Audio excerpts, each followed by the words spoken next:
Next है geometrical mean.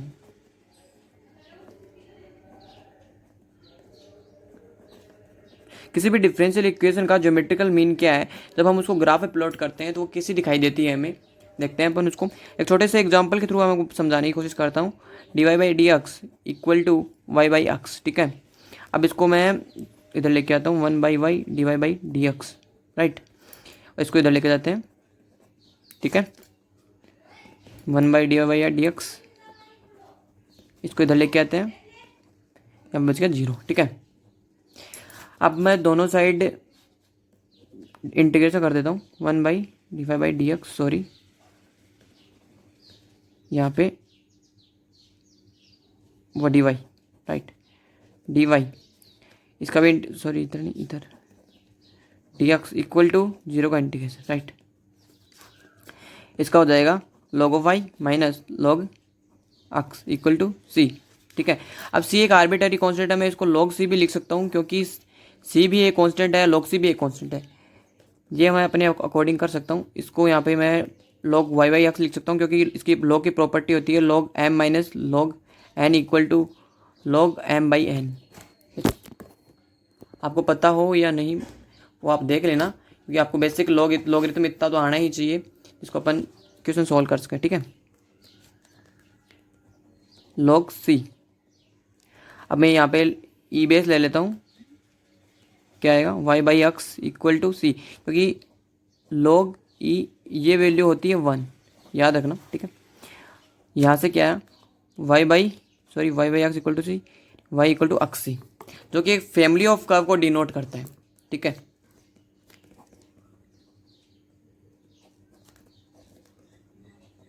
Family of curve, अब ये फैमिली ऑफ कर्व क्या है, जब हम इसको ग्राफ पे प्लॉट करते हैं तो बेसिकली जब y इक्वल टू एक्स को हम प्लॉट करते हैं वो ऐसे जाता है, ठीक है।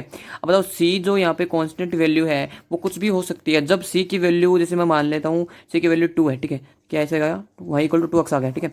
अब जैसे जैसे वैल्यू 3 आएगी, यहाँ पे 2 आएगी, 4 आएगी, कैसे आएगी, वो कुछ नहीं होगा, वो जाएगा तो ओरिजिन से पास करता हुआ, बस उसका थोड़ा सा स्लोप चेंज होगा, कभी वो ऊपर हो जाएगा, कभी नीचे हो जाएगा, कई बार लाइंस ऐसी जाएगी, कई बार ऐसी जाएगी, लेकिन वो जाएगी जीरो से ही पास करके, यानी ओरिजिन से ही पास करके जाएगी वो लाइन।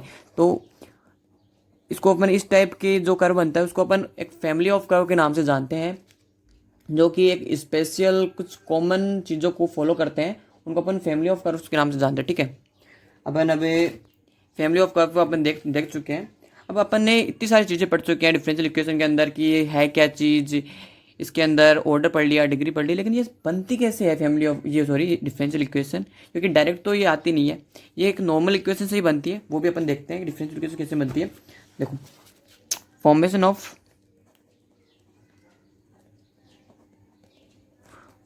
ऑफ डिफरेंशियल इक्वेशन, ठीक है। अब ये भी थोड़ा सा एक बेसिकली छोटा सा एग्जांपल लेके बताता हूँ मैं आपको। तो ये ले लेते हैं x Y equal to C, ठीक है।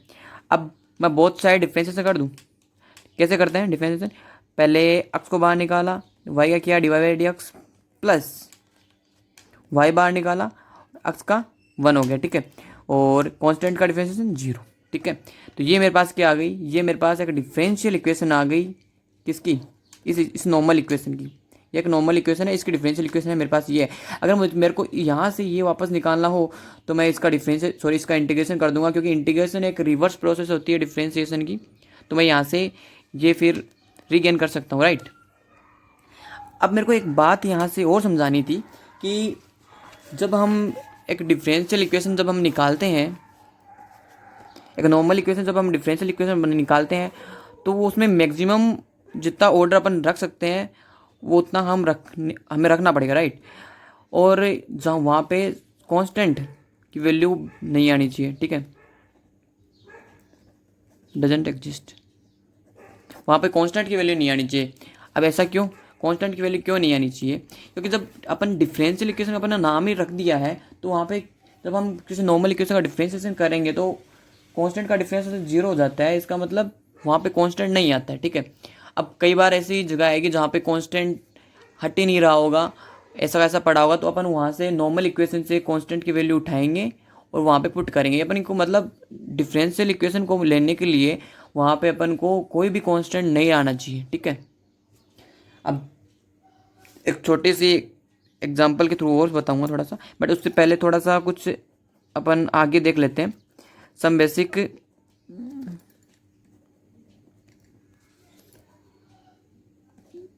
Type of differential equation.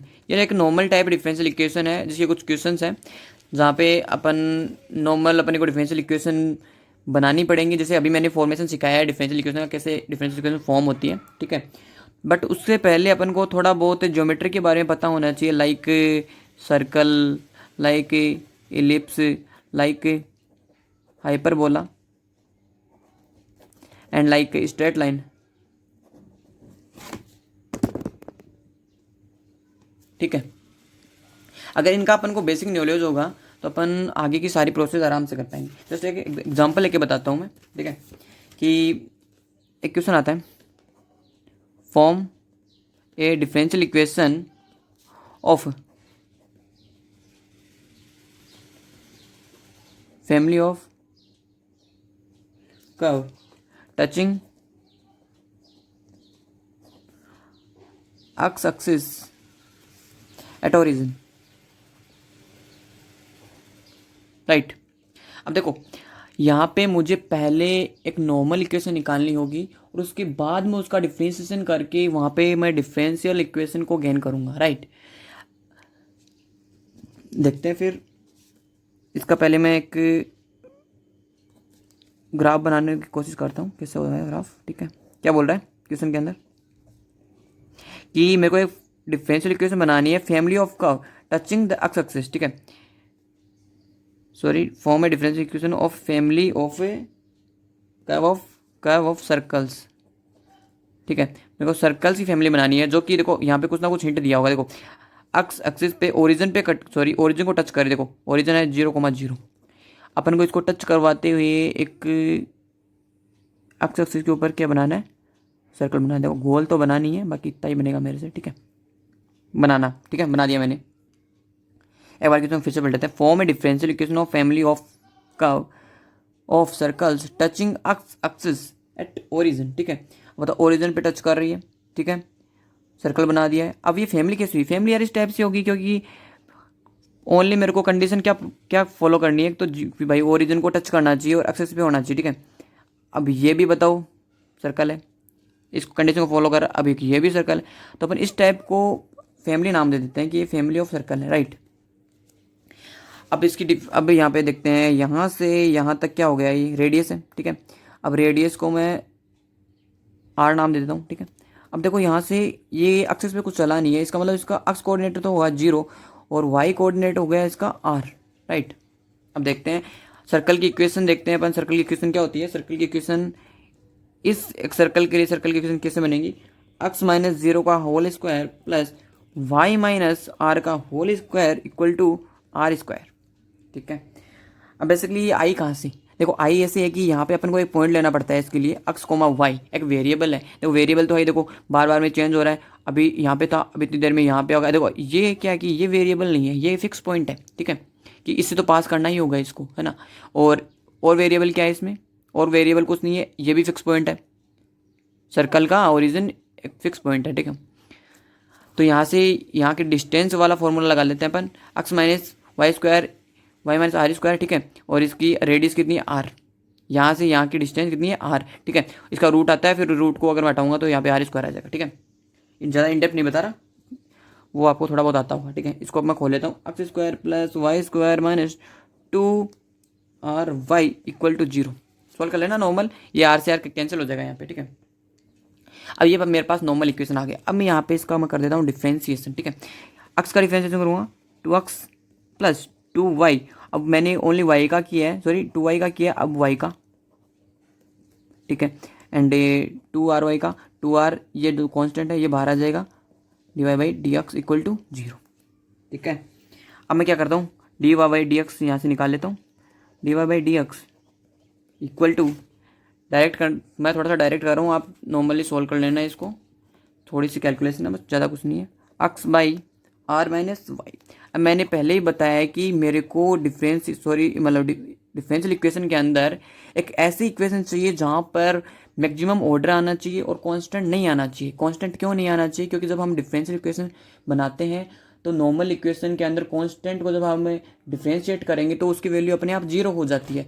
लेकिन ये कंडीशन ये भी बताई थी कि अगर डिफ्रेंशिएशन करने के बाद अगर वहाँ पे वो कांस्टेंट बार बार आ रहा है, देखो अब यहाँ पे आ ही गया कांस्टेंट, ठीक है, तो अपन क्या करते हैं, नॉर्मल इक्वेशन से उसकी वैल्यू उठाएंगे और यहाँ पे आके रख देंगे, ठीक है। सॉरी, ये नॉर्मल इक्वेशन नहीं है, नॉर्मल इक्वेशन अपनी ऊपर वाली, ठीक है। अब यहाँ से मैं आर की वैल्यू निकालूँ तो आर की वैल्यू क्या आ गई, एक्स स्क्वायर और वाई स्क्वायर को उधर लेके जाएंगे तो यहाँ से मेरे को इसकी वैल्यू मिलेगी x square plus y square by 2y, ठीक है। यहाँ पे रख दूँ एक्स बाई आर की value x square plus y square by 2y minus y. यहाँ से इसको सॉल्व करूँगा 2y स्क्वायर आ जाएगा, ये ऊपर जाएगा, इसका आंसर आ जाएगा 2x y upon x square minus का वाई स्क्वायर। अब देखो ध्यान से, मैक्सिमम ऑर्डर आ रहा है मेरे पास डिफरेंशिएशन का, ठीक है, एंड यहाँ पे कांस्टेंट कोई नहीं आ रहा है, right, there is nothing any constant, ठीक है। तो ये डिफरेंशियल इक्वेशन आ गई मेरे को इस क्वेश्चन के लिए, फैमिली ऑफ सर्कल्स की, राइट। तो ये ऐसे है। अब ऐसे ही हाइपरबोला का भी क्वेश्चन आता है, एलिप्स का भी आता है, तो वो आपको तभी आ पाएगा जब आप नॉर्मल, आपको उसकी छोटी छोटी चीज़ें पता होंगी, जैसे उसकी ओरिजिन उसका कहाँ है, वाई स्क्वायर इक्वल टू जो भी है नॉर्मल इक्वेशन एलिप्स का वो पता होना चाहिए आपको, राइट।